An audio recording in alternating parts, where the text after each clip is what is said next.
Boa noite para todos, boa noite para todas, especialmente boa noite para quem está nos assistindo pelo Dom Total, o portal da Escola Superior Dom Helder Câmara de Belo Horizonte. Esse curso aqui é um curso sobre o Evangelho de São Mateus, um curso que introduz seus ouvintes no texto do Evangelho que será lido na liturgia dominical do próximo ano. Então, não se trata tanto de um curso sobre a exegese de Mateus ou sobre estudo de uma perícope particular de Mateus, mas se trata de uma introdução geral ao texto de Mateus, de maneira que vocês, tendo que fazer uma homilia, tendo que dar uma catequese sobre Mateus, vocês saibam colocar o texto dentro do seu contexto literário, teológico, histórico, eclesial, ou seja, entendam o texto de Mateus como um texto bem enraizado na sua realidade. Eu tinha falado para vocês, na aula passada, uma coisa importantíssima e que a gente nunca pode perder de vista, que os evangelhos não são biografia de Jesus. Quando os evangelistas escreveram, eles não foram escrever uma vida de Jesus. O ponto de partida dos evangelhos, como eu falei na vez passada, é a fé vivida. Ou seja, é a vivência da fé. E a vivência da fé coloca uma série de questões para a comunidade, assim como hoje. Uma pessoa que hoje quer ser fiel à sua fé, ela vai viver com uma série de problemas, não é isso? E aí então o teólogo, o catequista vão ajudar a entender, a iluminar esses problemas. E os evangelistas então, eles foram buscar na tradição sobre Jesus os elementos para compor a sua catequese. Então, hoje a gente vai ver, na segunda aula, que problemas é que a comunidade de Mateus vivia e que o Evangelho vai tentar iluminar. Para quê? Para que a comunidade não se desanime, para que a comunidade não perca a esperança, para que a comunidade não se desfaça, indo cada qual para o seu lado, decepcionado. Então, esse ponto é um ponto importante, e por isso então que quando a gente lê um texto do Evangelho, a gente tem que ter sempre na cabeça que questão, que problema é que o evangelista está tentando iluminar com essa catequese. E aí então, na medida em que a gente olha para a comunidade de Mateus, que olhou para a comunidade de Jesus, e a gente olha para a nossa comunidade, que hoje quer ser fiel à sua fé, então realmente o Evangelho vai se transformar para nós em palavra da salvação. Se não é assim, o Evangelho ele é simplesmente composto de histórias, muitas vezes incompreensíveis para uma pessoa do século XX, uma pessoa de cidade, já que ele foi escrito no ambiente rural, do século I.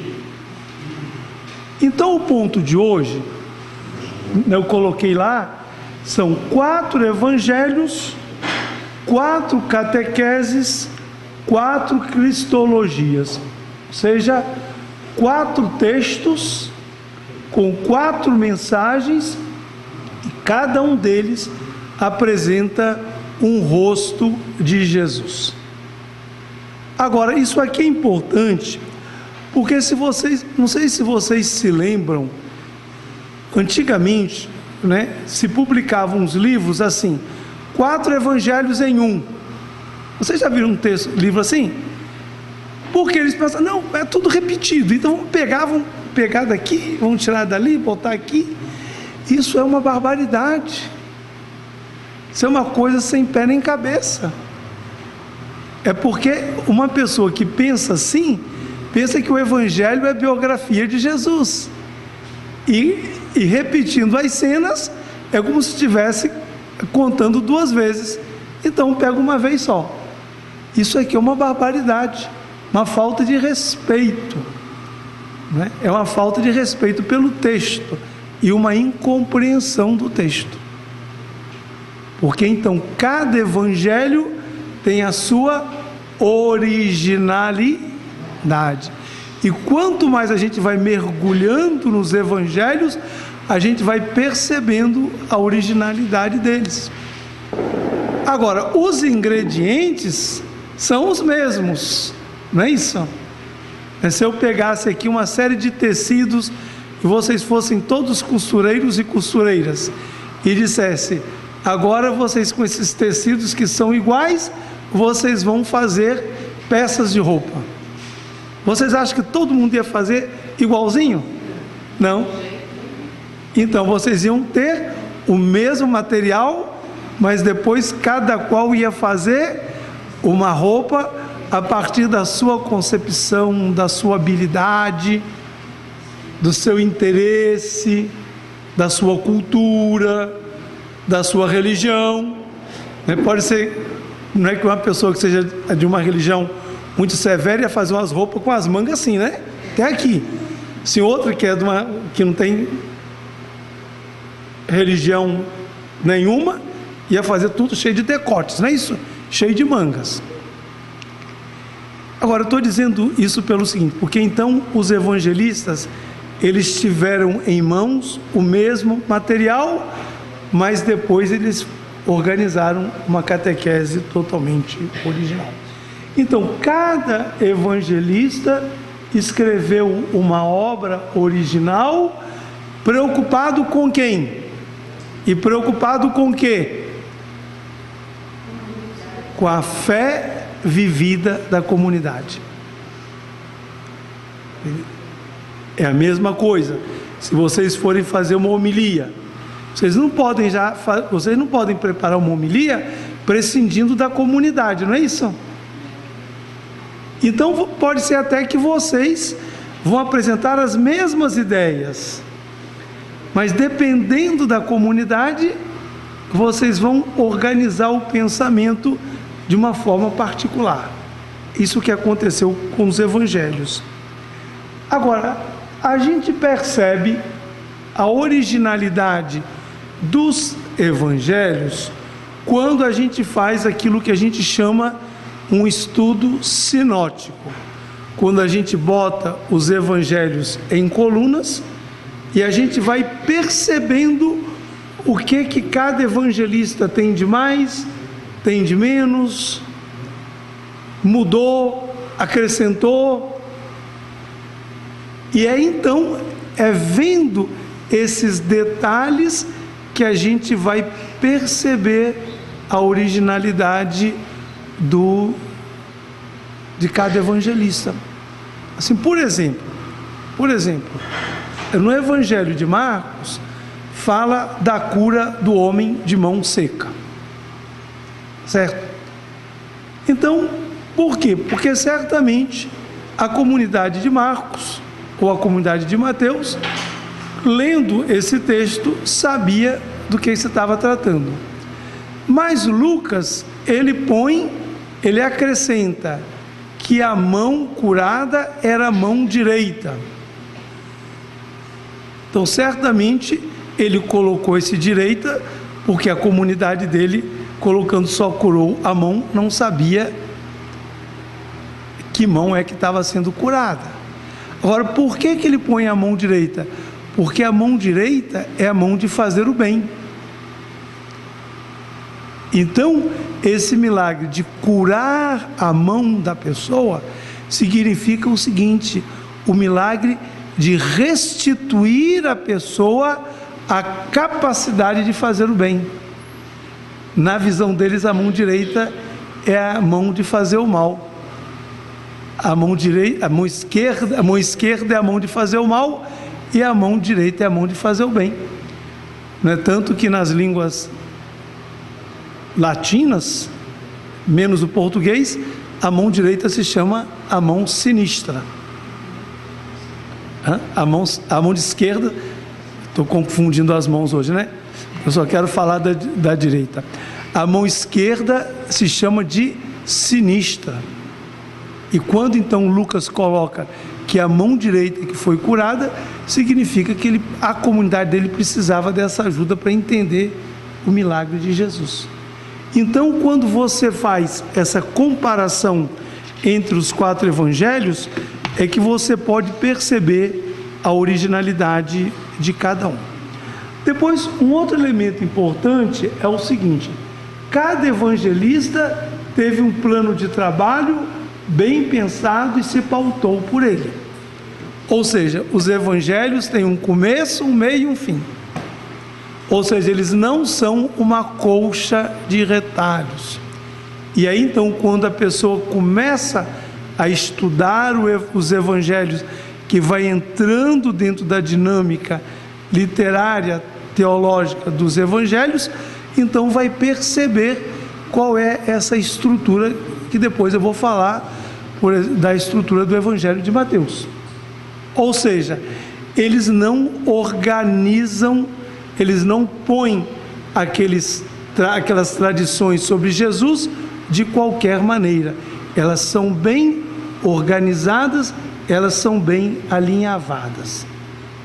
Isso aqui, de todos os evangelistas, hoje está muito bem estudado isso.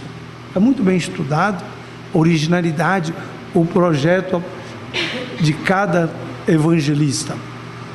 E terceiro, para reconhecer a catequese de cada evangelista, é preciso ter presente o contexto de cada evangelho e as questões que pretende responder.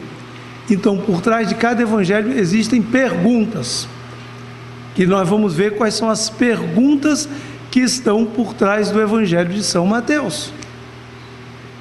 E quando o evangelista Mateus escreve o seu evangelho, ele está procurando esclarecer aquelas dúvidas, e ele esclarece essas dúvidas falando das tradições sobre Jesus. Ele volta a Jesus, e no fundo não é ele quem fala, é Jesus quem vai falando, não é isso? Esse é o gênero literário evangélico. Ou seja, é Jesus mesmo quem fala, o evangelista só vai dando a palavra para Jesus, né?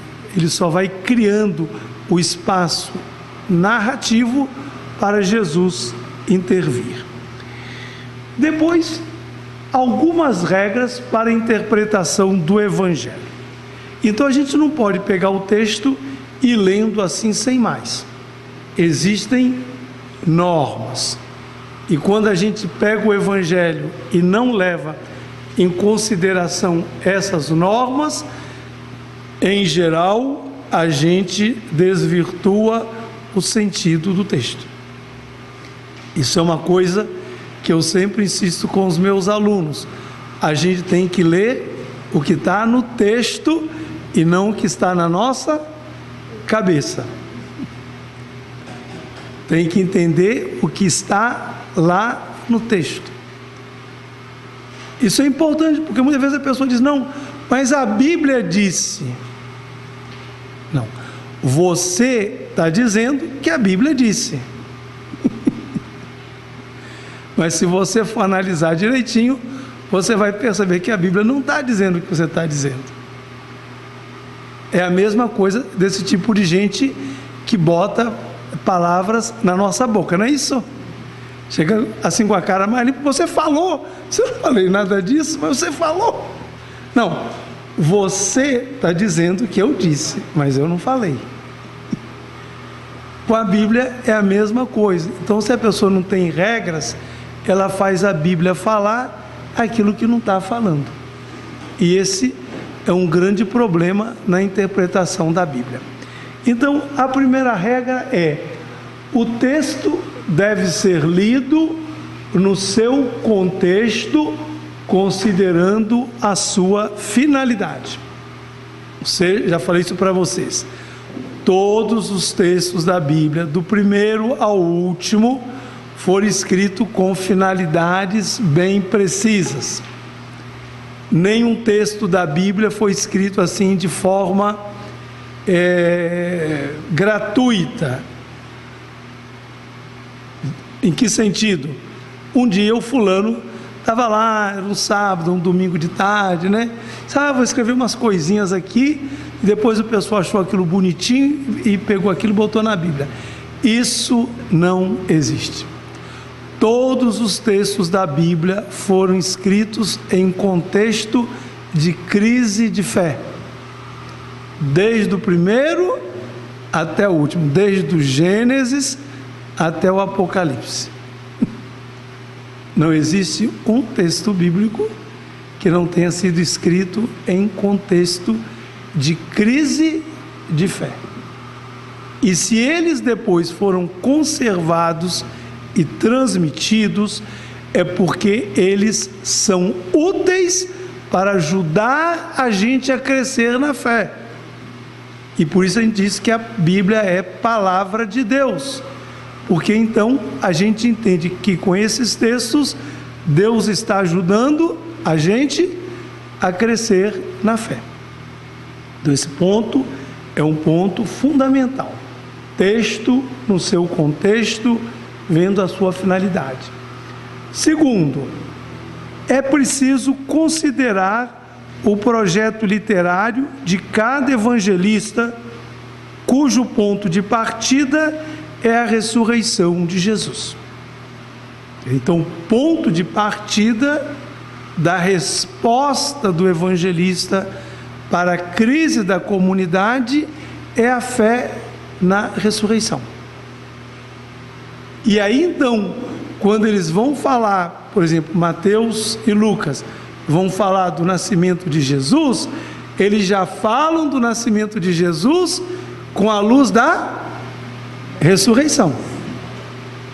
Se eles falam dos milagres de Jesus, já são os milagres de Jesus iluminados pela ressurreição. Se eles falam da morte de Jesus, é da morte de Jesus iluminada pela ressurreição. Então esse foco é importante. Ou seja, não acontece de os evangelistas colocarem a fé entre parênteses e a fé aparecer só lá no final com a ressurreição de Jesus. Na narrativa, sim. Na narrativa, sim, porque a narrativa ela vai seguindo o caminho do tempo. Nascimento, vida, paixão, morte e ressurreição de Jesus. Ok? A narrativa evangélica ela vai seguindo a linha do tempo de Jesus. Mas a narração, ou seja, o trabalho do evangelista é todo iluminado pela fé na ressurreição. Porque sempre, em última análise, a crise de fé das comunidades cristãs tem a ver com a ressurreição de Jesus. E aí então, na medida em que o evangelho vai caminhando, o leitor, o discípulo, ele vai crescendo na fé no Cristo ressuscitado.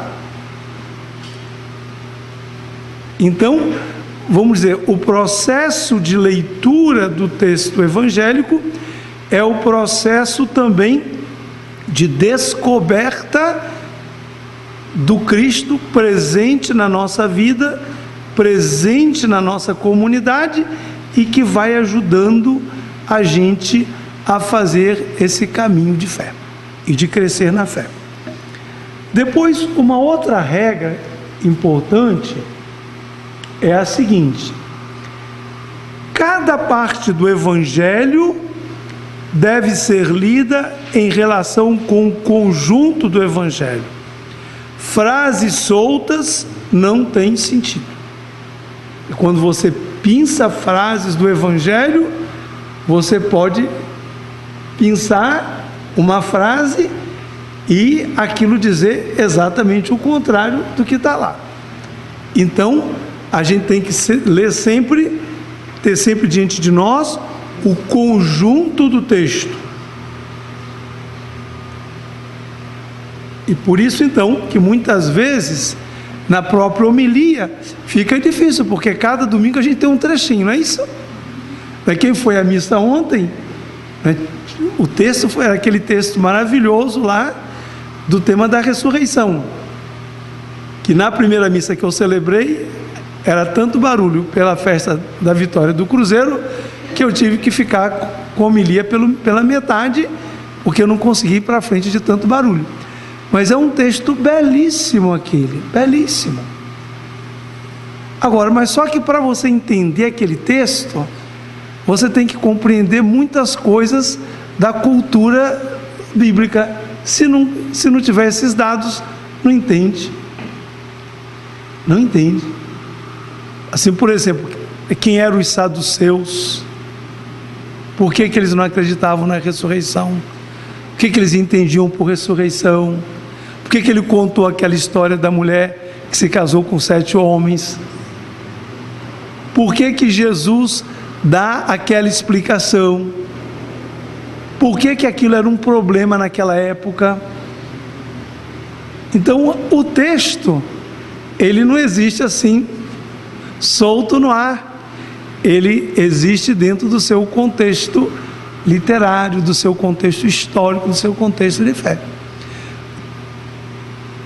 É por isso, então, que na medida em que a gente consegue relacionar o texto que a gente está explicando, não é, com o conjunto do Evangelho, às vezes até o conjunto da Bíblia, mais rica fica a compreensão do texto. Assim, ontem eu saí de casa assim, estou animado, digo que tem tantas coisas boas para ajudar a comunidade a entrar dentro do mundo da Bíblia, e cheguei lá, não dei conta, né? Por conta do barulho. Mas então, quanto mais você vai situando o texto no seu contexto, né, mais você vai compreendendo. E quanto mais você vai estreitando o texto e vai transformando numa frase solta, mais risco de você fazer o texto dizer exatamente o contrário do que ele está dizendo. Na semana passada eu falei a história do divórcio, não é isso? Que não é a história de Jesus defendendo o vínculo matrimonial, é Jesus defendendo as mulheres da tirania dos homens. Agora, mas como é que a gente sabe isso? A gente sabe disso lendo o contexto do Evangelho, vendo como Mateus, desde lá do começo, ele está tentando inserir as mulheres na comunidade dele. Por quê? Porque o pessoal vinha da tradição judaica e já estava com aquele inculcado, né, da desvalorização das mulheres, que não podiam participar do culto sinagogal, como não podem até hoje participar do culto da sinagoga. Na sinagoga é só para os homens, as mulheres ficam assistindo de fora. E Jesus, ao longo do Evangelho, ele vai colocando várias cunhas, né, em defesa das mulheres. Assim, eu vou dizer um texto que vocês talvez nunca tenham pensado nisso, que é o texto da multiplicação dos pães, que eu falei na aula passada, né, que aquele texto ensina para a comunidade como enfrentar os pequenos problemas, os grandes problemas. E como é que o Evangelho ensina a gente a enfrentar os grandes problemas? Com solidariedade e partilha. Não os pequenos problemas, também os pequenos, né? Mas os grandes, aquele que parece que não tem jeito. solidariedade e partilha. E Mateus, só ele vai colocar lá no fim, né? Os que foram alimentados foram 5.000 homens. E Mateus vai acrescentar 2 vezes o quê? Sem contar as mulheres e as crianças. Então quem lê assim diz, olha, o seguinte, a coisa já era exagerada, Mateus exagerou mais ainda, né? Porque se você lê nessa perspectiva de crônica, né, alimentar 5.000 pessoas com 5 pães e 2 peixes já é uma coisa do outro mundo, não é isso? E ainda sem contar as mulheres e as crianças, mais ainda. Mas se a gente olha, não é, o projeto literário teológico de Mateus, e se a gente considera o texto todo, a gente vai descobrir um outro sentido. É Mateus que está ensinando para a comunidade dele que as mulheres e as crianças têm lugar, têm direito de participar da liturgia eucarística da comunidade, não podem ser colocadas de lado. Agora, mas como que a gente sabe isso? A gente sabe disso lendo o texto, não é? Na relação com o conjunto do Evangelho. Com o conjunto do Evangelho. Porque Mateus, então, ele não aceita a marginalização, a exploração da mulher pelo homem. E nesse sentido, não é? Se existe alguma mulher casada que é oprimida pelo marido, por causa do Evangelho, ela tem que fazer o quê? É continuar a ser oprimida? Por causa do Evangelho, ela tem que mandar o cabra embora. Porque Jesus não dá direito a ele de tratá-la assim. Mas muitas pessoas pensam como? Não, senão você é adúltera, porque o Evangelho diz que eu vou ser adúltera. Exatamente o contrário. Então, por causa do Evangelho, você tem que mandar aquele machista opressor embora. Porque Jesus não quer nenhuma mulher pisada pelo homem, ridicularizada, oprimida, massacrada pelo homem. E por isso então ele falou que vocês não têm direito, porque Deus disse, né, o homem deixará seu pai e sua mãe, se unirá a sua mulher, e serão as duas, não pode mandar embora por qualquer motivo. É Jesus tomando a defesa da mulher, que é exatamente o contrário do que muita gente interpreta, não é isso? Mas por quê? Porque a gente já vai com uma coisa na cabeça, e lá então a gente já interpreta do jeito que a gente quer, ok? Jesus não quer nenhuma mulher oprimida pelo marido, nem por homem nenhum, ok? Depois, outra regra: a experiência da comunidade primitiva deve ser conectada com a vida do leitor atual e de sua comunidade. Entende? Isso aí tem um autor que chama de fusão de horizontes. O horizonte do passado se une ao horizonte do presente. E é por isso que quando a gente termina a leitura do Evangelho na liturgia, o que quem proclama a palavra diz para a comunidade? O que o leitor diz para a comunidade? Palavra da salvação. E a comunidade o que diz? Glória a vós, Senhor. Entende? Ou seja, aquela palavra dita lá para a comunidade de Mateus, para nós hoje do século XX de Belo Horizonte, se torna a palavra da salvação. Isso aqui é muito bonito, muito importante, né?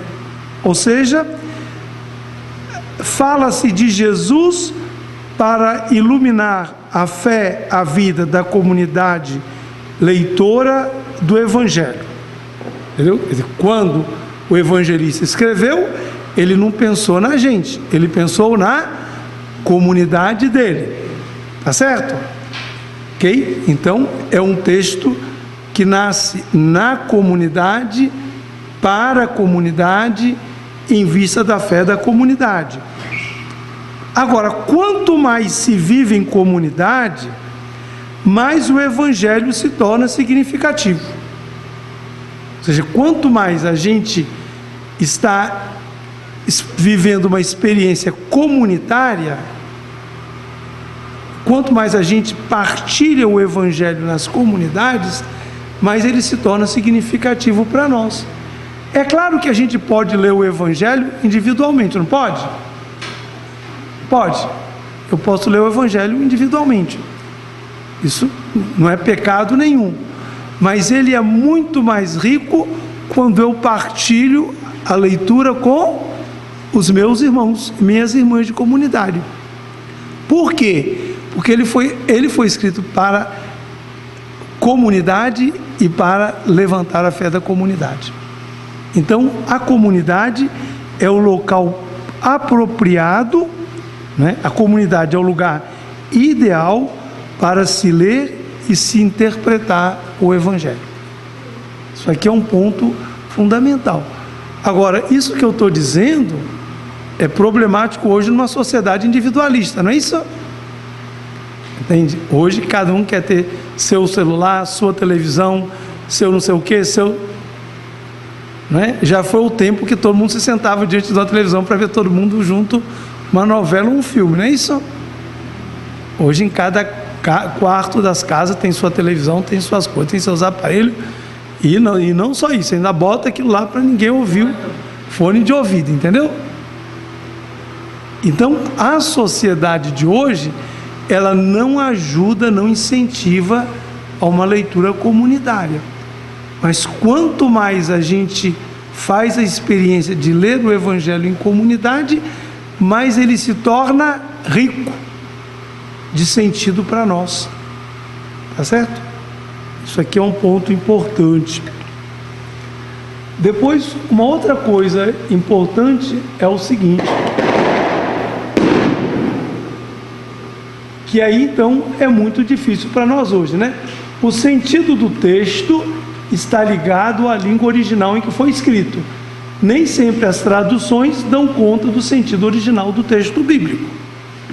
Agora, mas hoje em dia existem traduções bem confiáveis. Tem traduções bem confiáveis.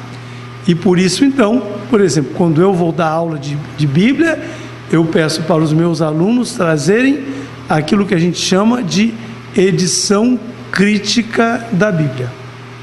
Então tem notas embaixo explicando a tradução, se tem termos que são de difícil tradução, quem traduziu coloca isso ali, então eu já sei os problemas que tem essa palavra, o que tem essa frase. Então quanto mais a gente tem acesso ao texto original, ou quanto mais a gente tem acesso a um texto que é fiel ao texto original, mais possibilidade a gente tem de chegar à mensagem que o evangelista quis passar para a comunidade dele e que passa para nós também. Ok? Isso aqui é importante.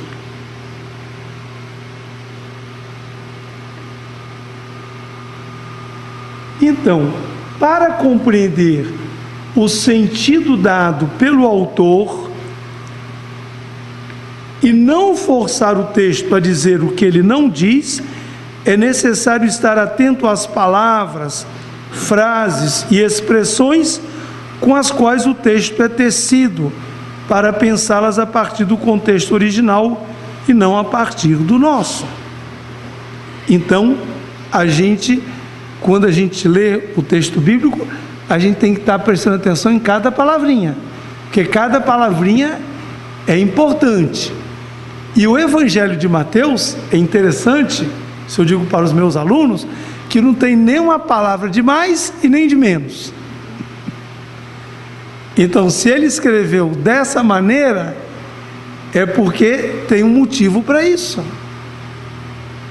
Então, vou dizer assim uma coisa, que muitos tradutores de Mateus, que não sabem disso que o Padre Vitório está falando, aí traduzem e eliminam uma palavra porque acha que está repetindo demais, e essa palavra é importante para entender o Evangelho. Mas na frente eu vou falar para vocês do conflito de Mateus com os judeus da sinagoga. Porque os cristãos, eles se reuniam nas comunidades cristãs, eles não frequentavam mais a sinagoga. E Mateus, para fazer a distinção entre a comunidade cristã, que ainda estava dentro do ambiente judaico, e a sinagoga, ele vai sempre falar das sinagogas deles, ou suas sinagogas. Mas então, cada vez que ele falar disso, ele vai falar de suas sinagogas e da sinagoga deles, e não simplesmente vai falar de as sinagogas. E aí então a pessoa vai traduzir, acha que esse deles e esse suas é demais, não é isso? Um bom português não precisa disso aí vai tirando. E aí tira uma palavrinha que é importante para entender o que Mateus está dizendo. Porque com esses suas e esses deles, por trás disso aí está o conflito entre a comunidade de Mateus e a comunidade judaica, né, que estava tentando se reorganizar depois da destruição do ano 70, que eu vou falar mais na frente. Quer dizer, então, quanto mais a gente tem na mão um texto e que a gente possa perceber as palavras, as expressões, mais a gente pode mergulhar no sentido.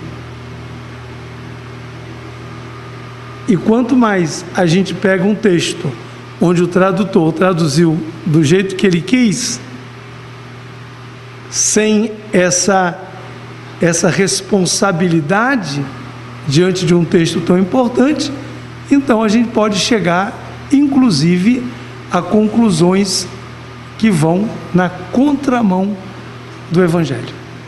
Ok? E por último, eu já falei, mas eu vou voltar a falar, na leitura dos Evangelhos é preciso ter em vista 3 tempos cronológicos: o tempo de Jesus de Nazaré, o tempo da comunidade onde o Evangelho se originou e o leitor intérprete atual do Evangelho. Agora, na escrita do Evangelho, de que tempo é de que se parte? Do tempo A, do tempo B ou do tempo C? Na escrita do Evangelho, de que tempo é que se parte? Do tempo A, do tempo B ou do tempo C? Ah, no tempo B. É porque no tempo B que tem os problemas, as crises da comunidade. E aí então, a partir desse tempo, do tempo B, ele vai para que tempo? Ele volta a que tempo? Ele vai ao tempo A para trazer luzes para o tempo B. E aí nós estamos no tempo C.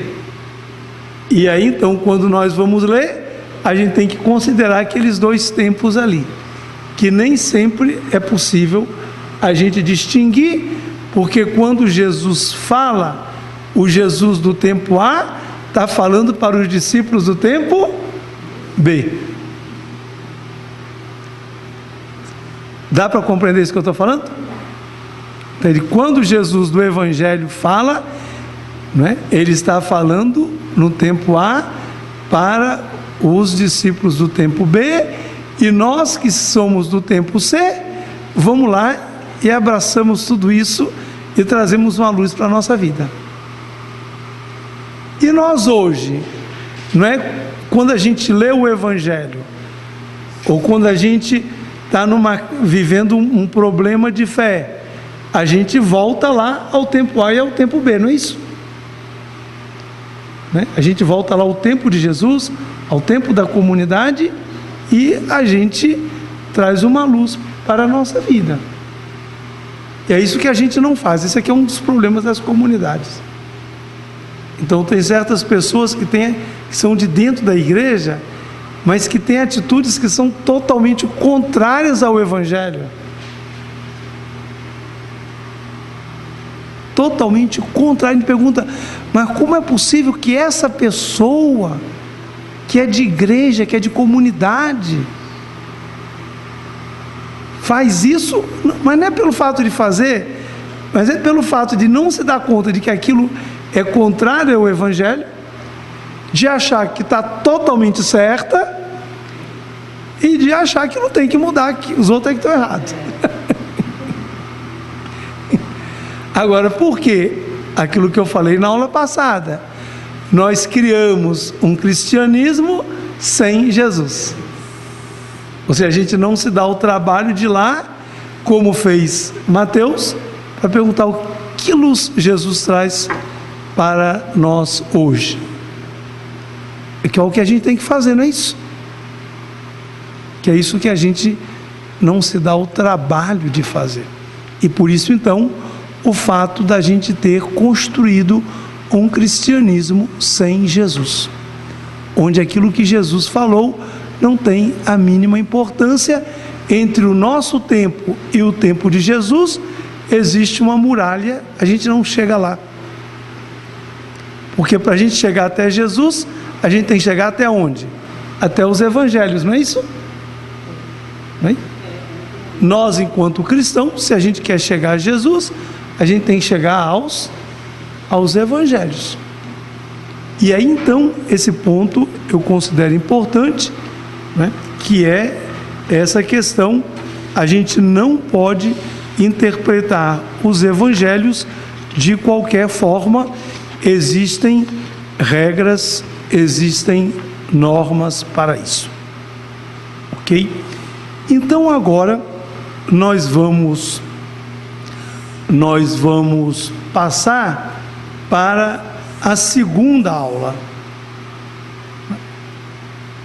E nessa segunda aula, nós vamos falar sobre o contexto da comunidade de Mateus e a finalidade do Evangelho de Mateus, que é isso que eu estou falando até agora, não é isso?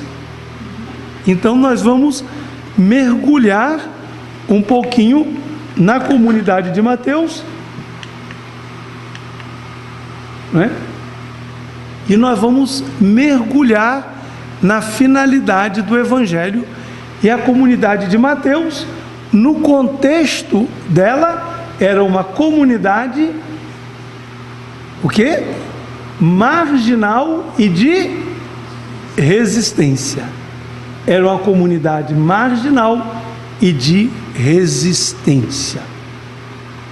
Ou seja, o Evangelho não foi escrito para uma comunidade do oba-oba, da glória, uma comunidade ali oprimida, cheia de pressões por todos os lados, como eu vou mostrar. Porém, aí é que está, essa comunidade que vivia pressionada de várias partes, ela não queria abrir mão da sua fé em Jesus. Aí que vem a resistência. E é por isso que nós temos o texto deles até hoje. Por quê? Porque se fosse uma comunidade marginal e não fosse uma comunidade de resistência, ela teria se desfeito, teria desaparecido, e hoje a gente não ia ter nem notícia disso. Teria nem notícia. Porque quem é que dá notícia dos marginais, dos marginalizados? Quem é que escreve biografia de marginalizado? Escreve biografia de gente importante, né? Então, se essa comunidade não fosse uma comunidade de resistência, não seria conhecida hoje por nós. Então, agora, quais são os passos da nossa conversa? Oi. Então, primeiro eu vou mostrar como a comunidade de Mateus vivia em conflito com a sinagoga. A sinagoga eram as comunidades dos judeus que existem até hoje. Até hoje Existe a sinagoga de Belo Horizonte, em São Paulo tem muitas, e tem muitas, quase todas as cidades têm a sinagoga, que é, vamos dizer assim, a igreja dos judeus, né? Inclusive a palavra sinagoga significa isso, o lugar onde as pessoas são conduzidas, onde as pessoas são congregadas. Agora, acontece o seguinte, que a comunidade de Mateus era uma comunidade de raiz judaica, mas só que ela foi colocada à margem do judaísmo. Mas Mateus não quis pregar uma outra religião, não.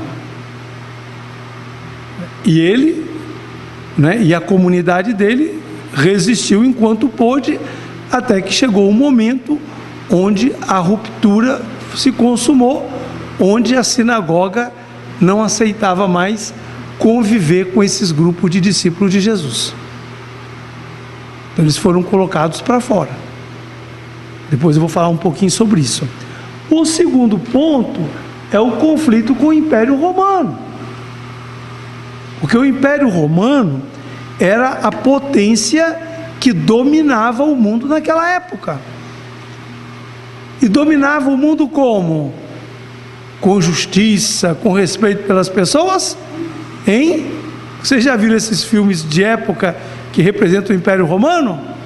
Assim, como que apresenta o Império Romano? Dominação, poder, exército, matar, destruir, se impor. Isso aí ia colocando uma mentalidade na cabeça das pessoas. Agora, como conviver com a ideologia do império e a sabedoria de Jesus? Como juntar? E muitas pessoas acreditam no poder de quê? Do perdão? Não, no poder da vingança. No poder do amor? Não, no poder do ódio. E Jesus, então, ele pregou exatamente o contrário. Mas só que você tinha que viver esse contrário dentro desse ambiente aí. E Mateus vai ter que enfrentar essa questão também. Não é isso? Que é mais ou menos a situação nossa, não é isso? Ou seja, como que a gente vai viver o amor ao próximo numa sociedade onde o egoísmo e o individualismo vai crescendo cada vez mais? Entendeu? Quer dizer, então, porque às vezes a gente pensa que hoje é difícil ser discípulo de Jesus. Ser discípulo de Jesus foi difícil sempre. E o dia que não for difícil, é porque tem alguma coisa errada na nossa compreensão do discipulado cristão. Significa que nós já nos acomodamos ao mundo. Terceiro ponto, os desafios da fé. Os desafios da fé da comunidade de Mateus. Ou seja, esses dois conflitos aqui, que problemas é que colocava para a comunidade de Mateus? Que questões é que levantava? Porque são essas questões que Mateus vai responder com o evangelho dele. E depois, com que finalidade? O que ele quer quando ele escreve o evangelho? Então esses são os passos da nossa conversa. Então, o primeiro ponto é a questão do conflito com a sinagoga. O que é a sinagoga? A sinagoga é o lugar e a comunidade dos judeus. Então a sinagoga é a congregação do povo judeu, é onde eles se reúnem, né, para ler a palavra de Deus, ler os textos sagrados, interpretar, se perguntar o que Deus está querendo de cada um deles. Ok? Agora, muitos membros da comunidade de Mateus provinham do judaísmo e traziam toda a bagagem cultural e religiosa judaica. Isso é importante. Agora, mas preste atenção no que o Padre Vitório vai falar. Quer dizer, vinham do judaísmo, significava o seguinte, que eles, sendo judeus, aceitaram a mensagem de Jesus. Entendeu? Eles, sendo judeus, abraçaram a mensagem de Jesus. Isso é uma coisa importante, porque muitas pessoas acham que lá nos evangelhos tem uma coisa que se chama antissemitismo. Antissemitismo, o que é? É o ódio pelos judeus, que foi uma coisa absurda, que foi se criando ao longo da história, por causa de interpretações equivocadas dos cristãos, né? Por exemplo, acusar os judeus de deicidas, de terem matado Deus porque mataram Jesus. Isso não tem cabimento. Aqui, que essa mentalidade apareceu, mas não está isso aqui dentro.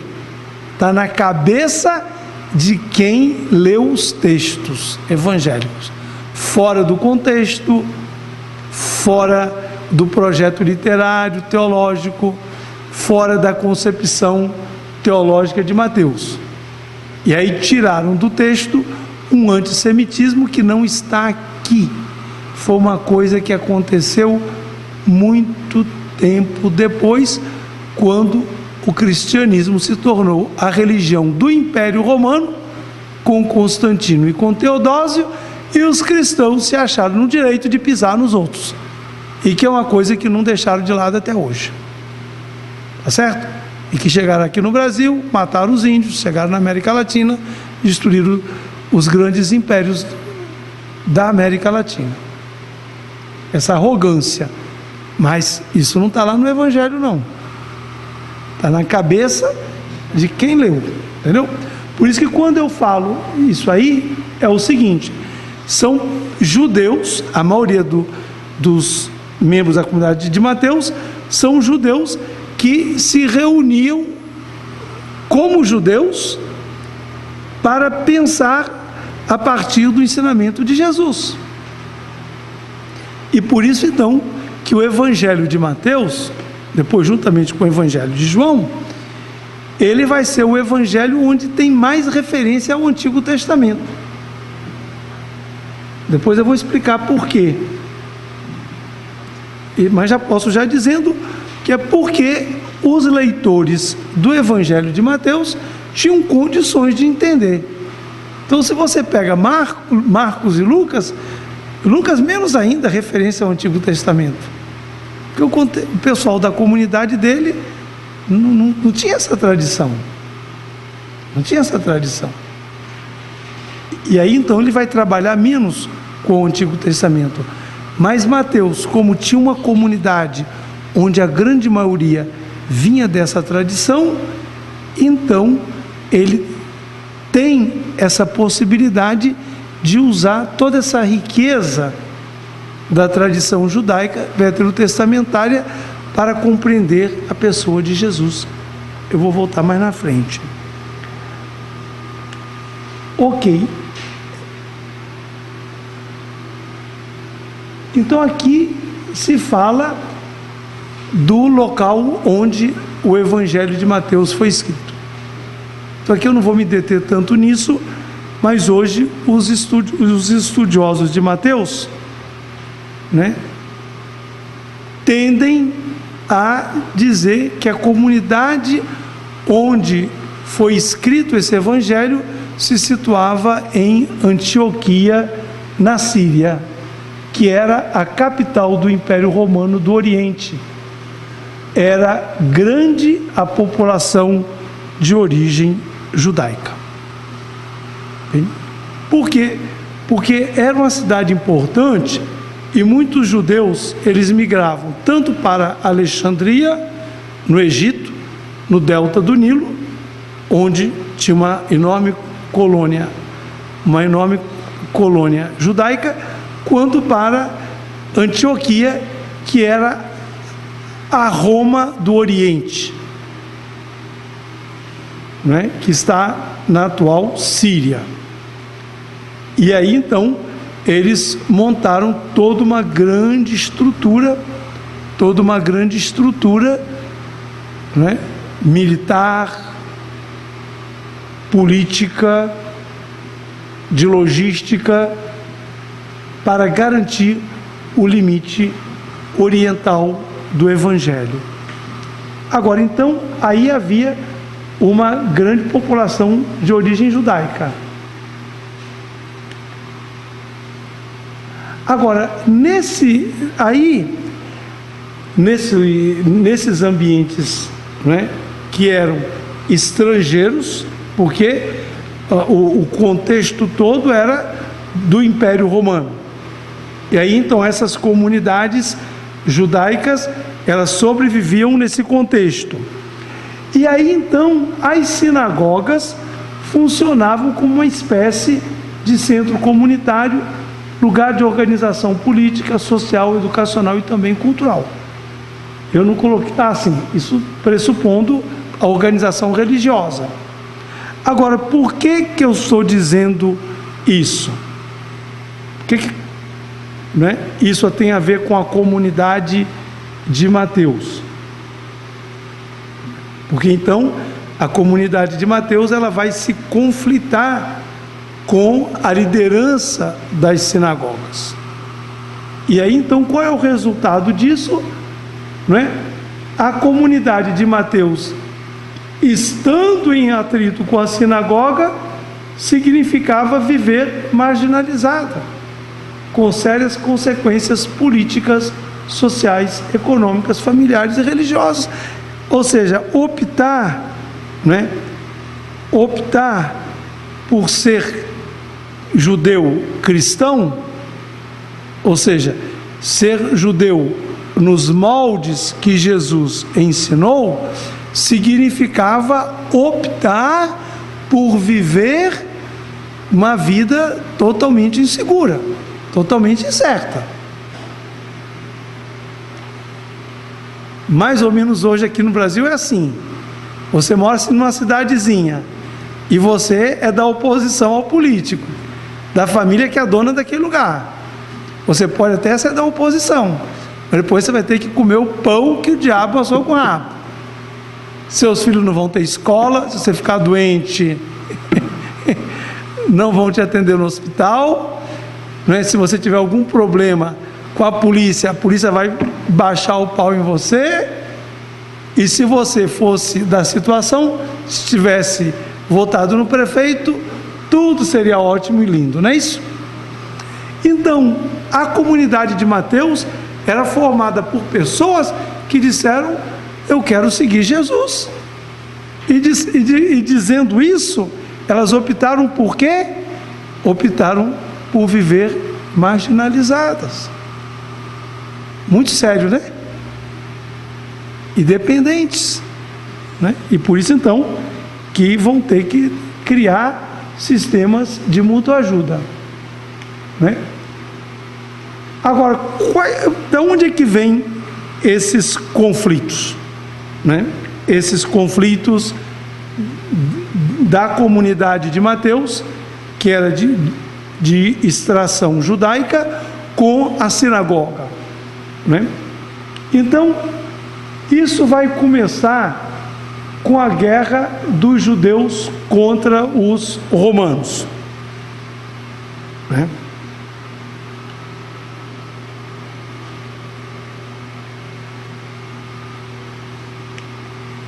Por quê?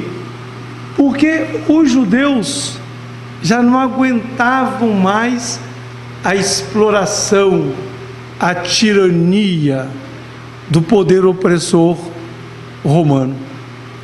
E aí então, a partir do ano 60, um grupo da Galileia se rebela militarmente contra os romanos. E os romanos, que estavam bem articulados aí por perto, eles não se fazem de rogado, não é isso? Eles então vão pressionar esses guerrilheiros, e na medida em que eles vão sendo pressionados, eles vão descendo da Galileia para a Judéia, até que o grupo de guerrilheiros toma de assalto o templo, a esplanada do templo, mata os sacerdotes, os saduceus, que apareceu ontem na liturgia. No ano 70, essa classe foi dizimada. Os romanos fazem cerco da cidade, eles não se rendem, e aí os romanos destroem o segundo templo, que nunca mais foi reconstruído. O primeiro templo foi destruído em 587 e foi reconstruído em 515 a.C. O segundo templo foi destruído em 70 e não foi mais reconstruído, embora até hoje os judeus, se pudessem, eles reconstruiriam um templo, mas só que isso vai ser difícil de acontecer, a não ser que tenha uma terceira guerra mundial, porque então depois os muçulmanos ocuparam a esplanada do templo e construíram aí, no lugar do templo, uma mesquita, que recorda o sacrifício de Isaac e que recorda também o lugar da subida do profeta Maomé para o céu. E depois tem uma outra mesquita. Então vai ser complicado destruir esses elementos importantíssimos da fé islâmica para reconstruir o templo de Jerusalém. Agora, a destruição do templo de Jerusalém representou assim um golpe mortal para a organização do judaísmo. Não é para o judaísmo em si mesmo, porque o judaísmo já estava disperso, já tinha comunidades judaicas em todo o mundo conhecido, né? Desde o Irã, Iraque, Roma, na África, no Egito, as comunidades judaicas estavam bem difundidas, mas foi um golpe mortal na liderança.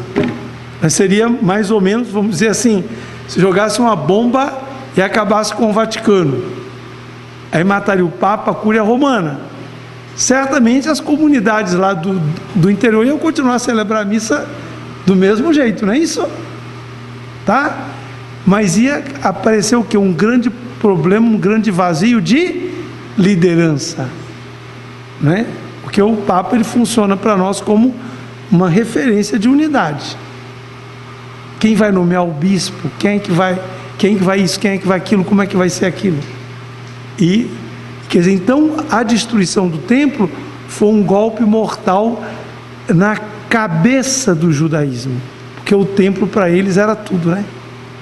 O templo para eles era fundamental. Depois, um outro elemento, então, que é a questão da destruição de Jerusalém em 70. Depois, com a destruição de Jerusalém, houve uma desarticulação, né, dos vários grupos judaicos. Porque então, por exemplo, os saduceus, a classe dos sumos sacerdotes, ela foi dizimada pelos zelotas. Foi uma matança terrível. Depois tinha um grupo que se chamava de essênios, especialmente uma comunidade de monges que se formou ao lado do Mar Morto, num lugar que se chama Qumran. Eles estavam desagradados com a política do templo, com a política de Jerusalém, e aí então eles formaram uma espécie de uma seita aí ao lado do Mar Morto, e aí eles esperavam a vinda do Messias. Esse pessoal, quando os romanos desceram, antes de subir para Jerusalém, acabou com eles também. E esse pessoal que a gente não conhecia, a partir de 1947, eles passaram a ser hiper conhecidos, porque por um acaso foram descobertos os escritos, a biblioteca desse pessoal, porque eles esconderam numas grutas, esperando passar a tormenta dos romanos para reconstruir a comunidade.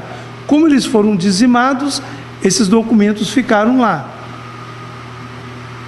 E como lá é muito seco, então eles se conservaram.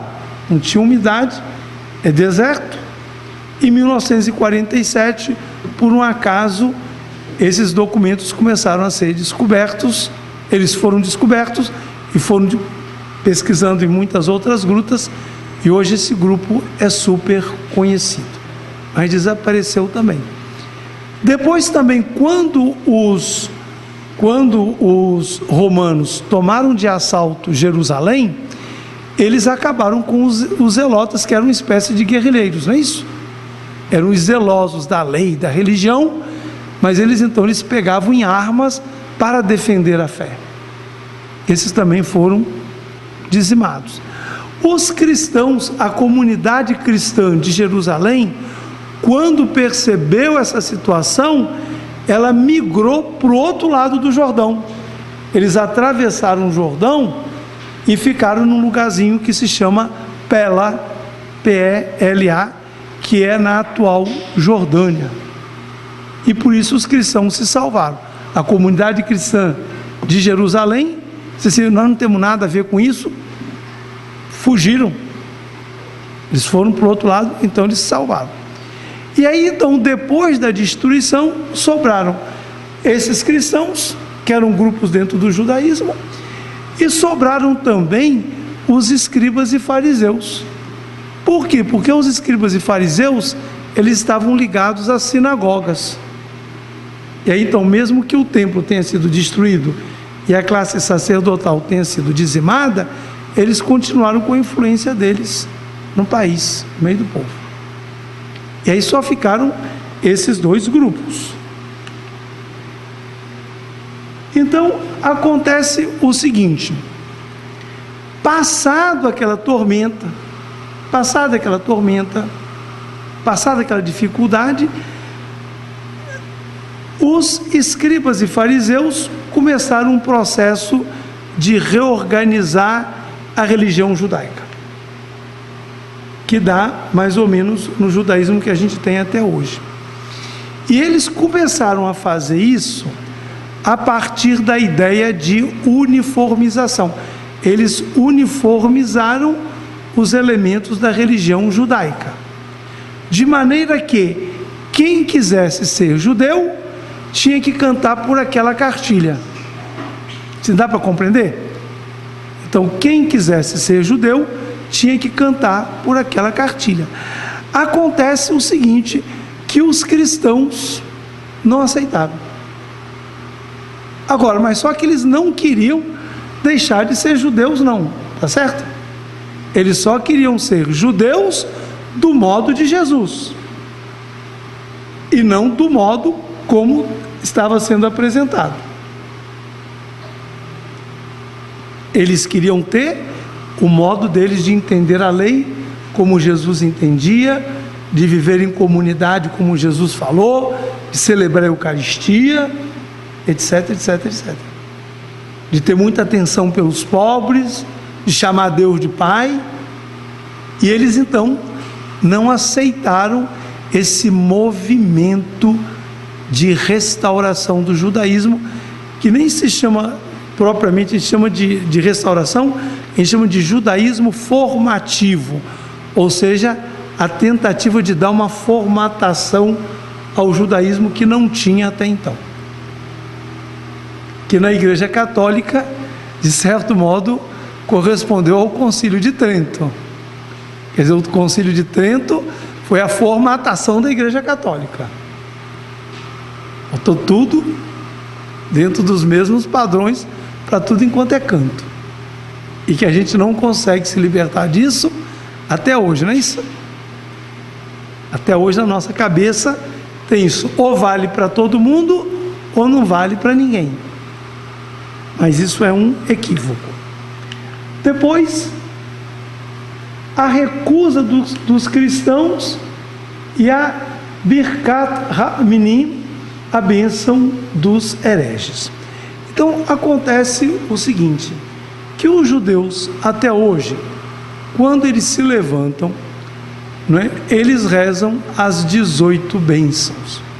Ou seja, eles dão graças a Deus por vários motivos. É uma oração que eles rezam, assim como nós católicos temos o ofício da manhã, não tem? Tem o ofício da manhã, o ofício do meio-dia, véspera completas. Eles têm, pela manhã, já começam rezando essas 18 bênçãos. Acontece o seguinte, que porque muitos grupos, muitas pessoas não queriam aderir a esse processo de formatação do judaísmo, então eles acrescentaram uma bênção contra os hereges. Então a pessoa tinha que rezar de manhã cedo essa oração, que não era exclusivamente contra os cristãos, mas dizia respeito aos cristãos, ok? Era uma oração contra todas as pessoas que se recusavam a entrar dentro dessa formatação da liturgia, das práticas, das tradições, das festas, ok. Então, a pessoa, o judeu, tinha que de manhã cedo rezar o seguinte, se dirigindo a Deus, que não haja mais esperança para os apóstatas e o reino do orgulho seja prontamente desenraizado nos nossos dias, que os nazarenos e os heréticos pereçam num instante, que eles sejam apagados do livro dos vivos e que não sejam escritos com os justos.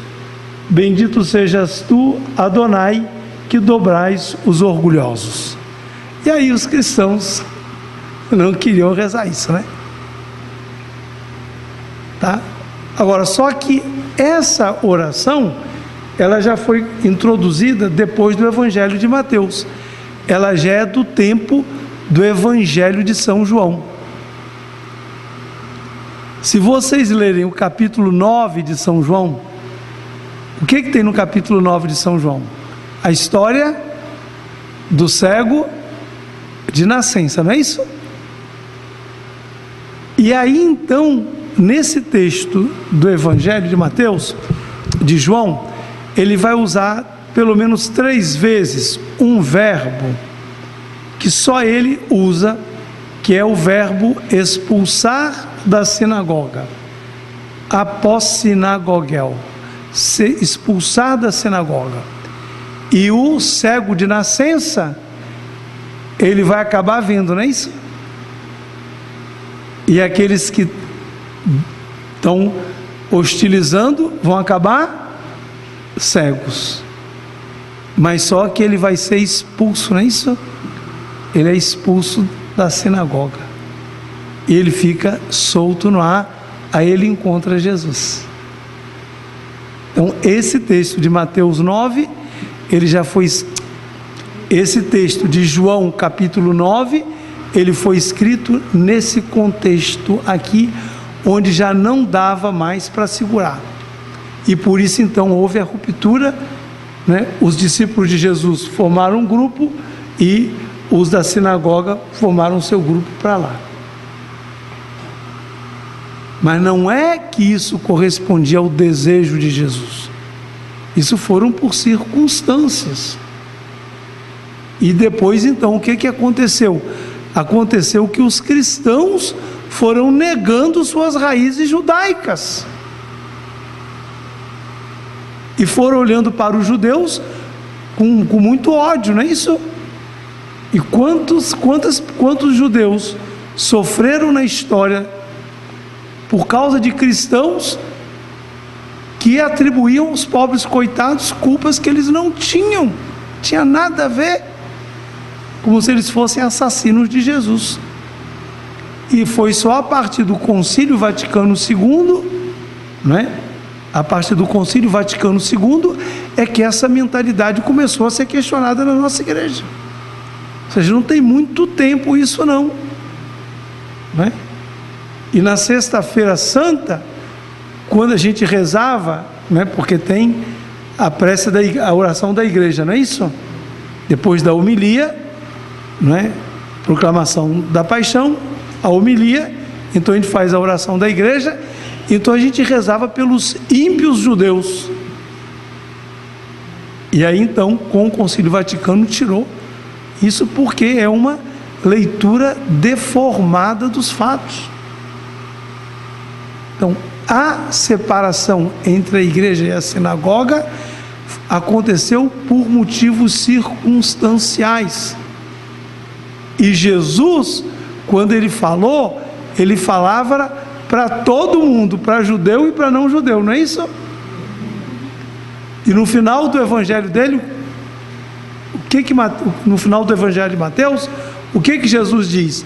Ide por todo mundo, pregai o evangelho a toda criatura. Ele não disse só para algumas pessoas, não, todas as criaturas, inclusive os judeus. Isso aqui é importante. Então, os cristãos não aceitaram rezar essa oração, e por isso, então, houve a ruptura com a sinagoga. Mateus foi escrito em contexto de tensão, pois a comunidade se recusava a aderir ao processo de rearticulação do judaísmo. Ok? Mateus, a comunidade dele, Mateus não queria que a comunidade dele rompesse, mas afinal de contas rompeu. Ele ainda tenta, como a gente diz em português, segurar as pontas, mas quando chega o evangelho de João, aí não tem mais jeito, Quando o evangelho fala de perseguição, processos e mortes, pode estar se referindo ao conflito com a sinagoga. Não tem no evangelho a bem-aventurança da perseguição? Bem-aventurados sereis quando vos perseguirem, vos caluniarem, vos odiarem e disserem contra vocês toda sorte de maldade por causa do meu nome.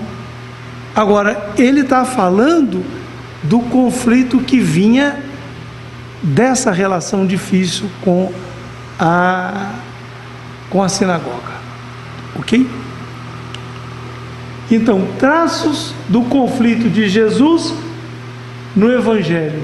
Mateus fala em a sinagoga deles, ou então suas sinagogas, e que às vezes os tradutores tiram,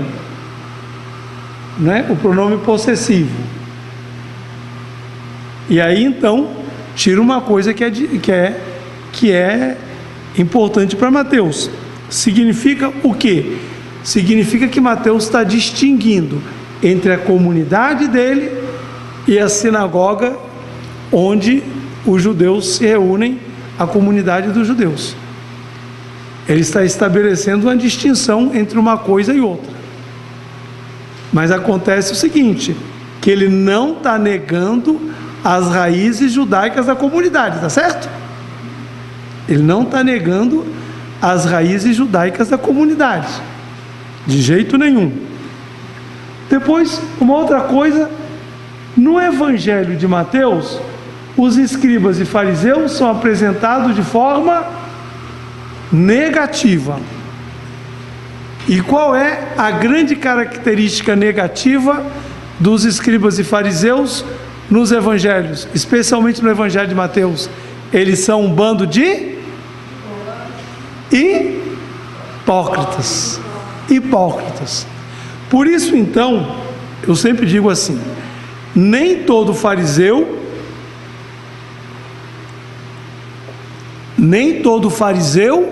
é fariseu daquele tipo que está lá, tá certo? Havia muito fariseu, gente boa, gente ótima.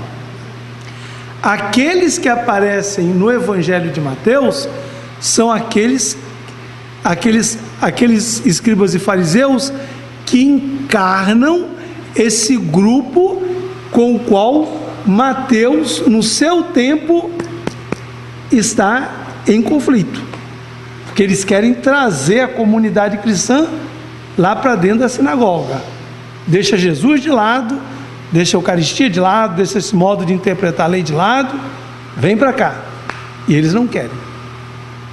Agora, certamente, no tempo de Jesus, deve ter havido muito conflito com os escribas e fariseus também. Aí eles vão lá e pegam essas tradições. Pergunta. Hã?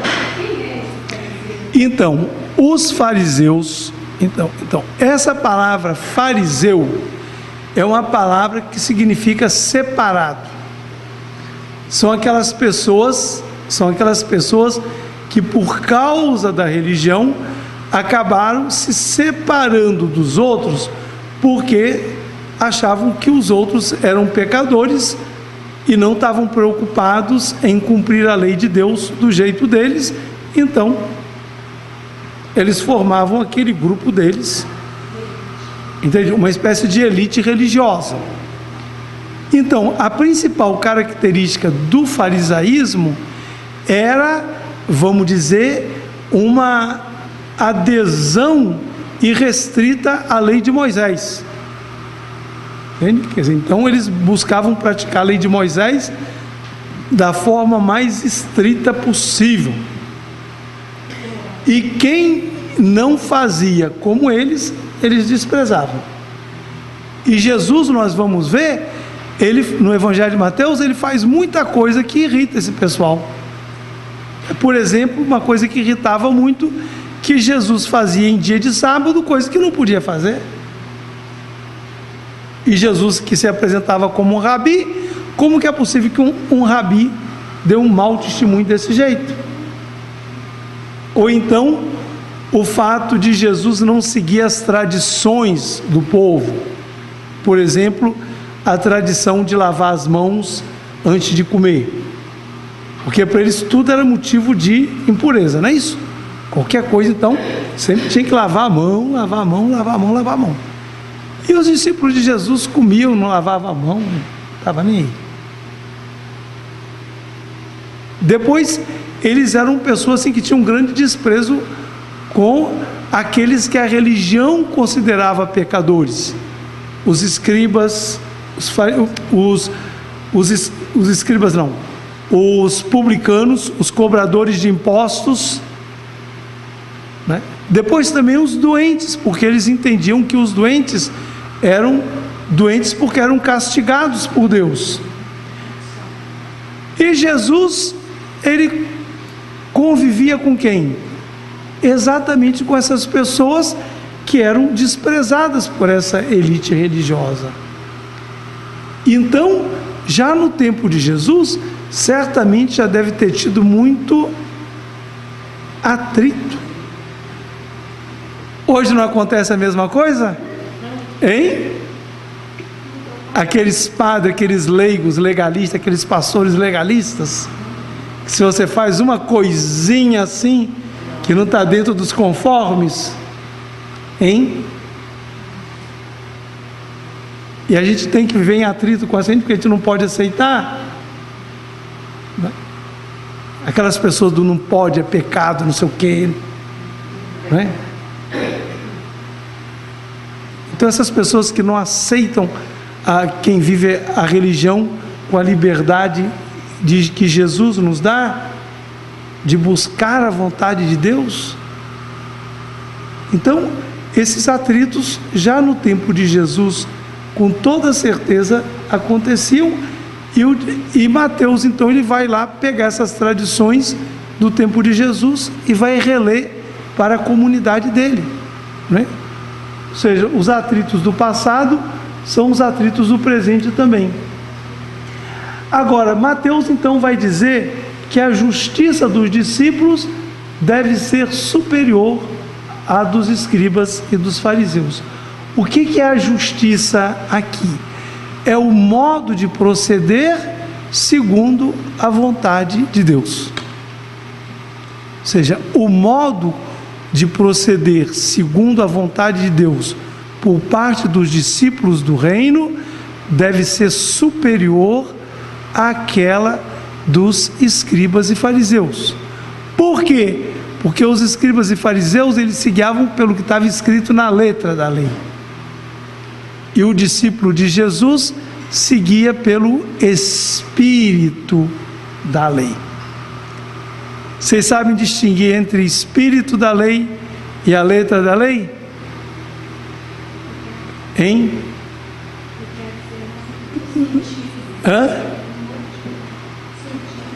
Isso.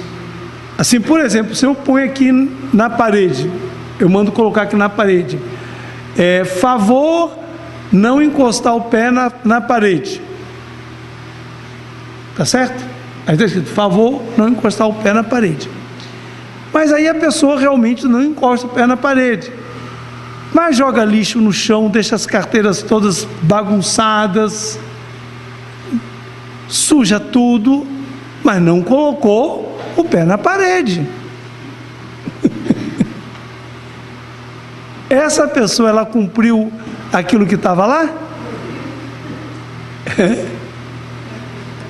Cumpriu a letra, mas não cumpriu o sentido do espírito. Então, quando eu digo assim, não ponha o pé na parede, eu estou dizendo o que com isso? Mantenha a sala limpa, asseada, arrumada. E nisso aí está incluído também não sujar a parede. Assim dá para compreender? Então os escribas e fariseus, eles eram ligados à letra da lei, e a Jesus interessava o quê? O Espírito. Por isso que ele diz assim: ouvistes o que foi dito aos antigos, não matarás. Mateus capítulo 5, de 21 a 48. Eu, porém, vos digo. E aí então ele vai fazer uma outra interpretação do mandamento. Por quê? Porque ele diz, não, eu não matei. Antigamente o pessoal vinha para confessar e disse, padre, que mal fiz eu? Não matei, não roubei, que pecado eu tenho? Agora, não matou, não roubou, significa o seguinte: não pegou um revólver, deu um tiro numa pessoa, deu uma facada numa pessoa. Mas como é que a gente mata pela língua, que a gente mata pela indiferença, que a gente mata pela humilhação? Não é isso? Então você pode não matar uma pessoa com um tiro, mas você pode matar e ferir profundamente uma pessoa com uma palavra ou com um gesto. Você não dá para compreender? Quer dizer, então o cristão, ele não seguia pela letra da lei, ele seguia pelo espírito da lei.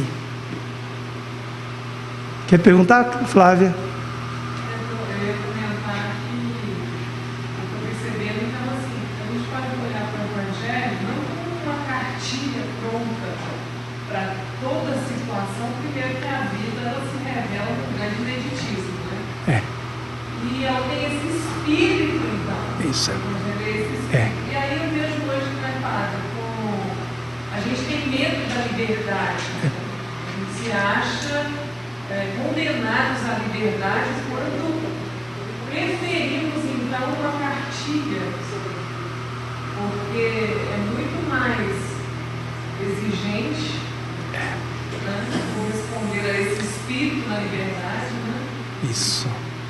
Exatamente, Flávia. Exatamente isso. Os evangelhos, eles são pistas, entendeu? São indicações, eles não são receitas. Que a receita, o médico diz que tome isso, tantas comidas, tantas horas, dessa maneira. Os evangelhos, eles não são assim. Eles são pistas. São pistas, são luz para incentivar você na sua caminhada de fé. Mas você que tem que depois saber o que você tem que fazer. Você não está escrito lá, mas você tem que se inspirar no que está lá. Então, nós vamos encerrando a nossa aula de hoje, aqui, quase na metade da segunda aula, agradecendo a vocês que vieram aqui para assistir presencialmente e agradecendo também aos nossos amigos e amigas que de muitas partes nos acompanharam pelo portal Dom Total, o portal da Escola Superior Dom Helder Câmara de Belo Horizonte. Boa noite para todos.